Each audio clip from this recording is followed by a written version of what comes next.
بسم اللہ الرحمن الرحیم۔ ناظرین کرام، سورہ الانعام میں رب کریم حکم دیتا ہے انصاف کرو چاہے اس کی زد میں تمہارا کوئی رشتہ دار ہی کیوں نہ آ جائے۔ سورہ المائدہ میں رب ذوالجلال حکم فرماتا ہے کہ کسی قوم کی عداوت تمہیں عدل کرنے سے نہ روک پائے، عدل کیا کرو، یہ پرہیزگاری کے زیادہ قریب ہے۔ ناظرین کرام، وہ معاشرہ کبھی قائم نہیں رہ سکتا جس میں انصاف نہ ہو۔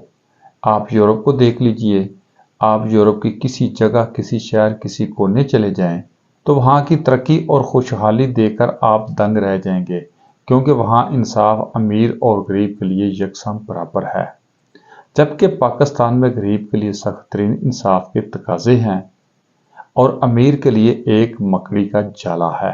وطن عزیز میں جگہ جگہ کہانیاں، قصے زبان زد عام ہیں۔ جب بھی صاحب سربت و صاحب اقتدار کے افراد کرائم کرتے ہیں تو ان کے عہدے، ان کے مالی و عالی شان پوزیشنیں انہیں قانون سے ماورا بنائے رکھتی ہے۔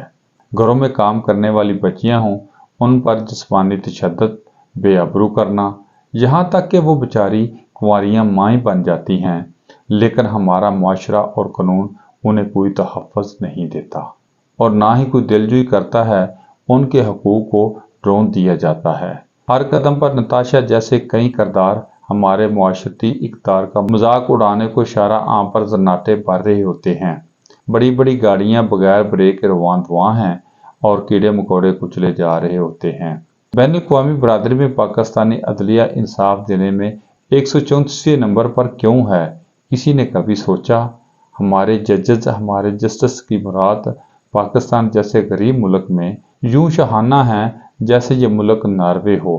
بڑے بڑے مقدس عہدوں پر براجمان شخصیات ایسی ہیں جسے اللہ تعالیٰ نے انہیں اسپیشل دنیا میں بھیجا ہو اور وہ پاکستانیوں پر فیض فرما دیے گئے ہوں۔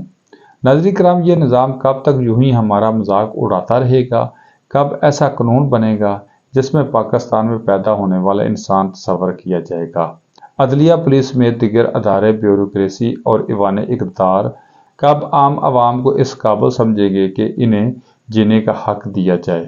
ان کی بڑی بڑی گاڑیوں میں کب بریک کا آپشن شامل کیا جائے گا؟ ان سڑکوں پر پیدل چلنے والوں کو اور سڑک کراس کرنے والوں کو کب ان سڑکوں پر قدم رکھنے کی اجازت دی جائے گی؟ ناظرین کرام، مولا کائنات کا فرمان ہے، کفر کا نظام تو چل سکتا ہے، ظلم کا نہیں۔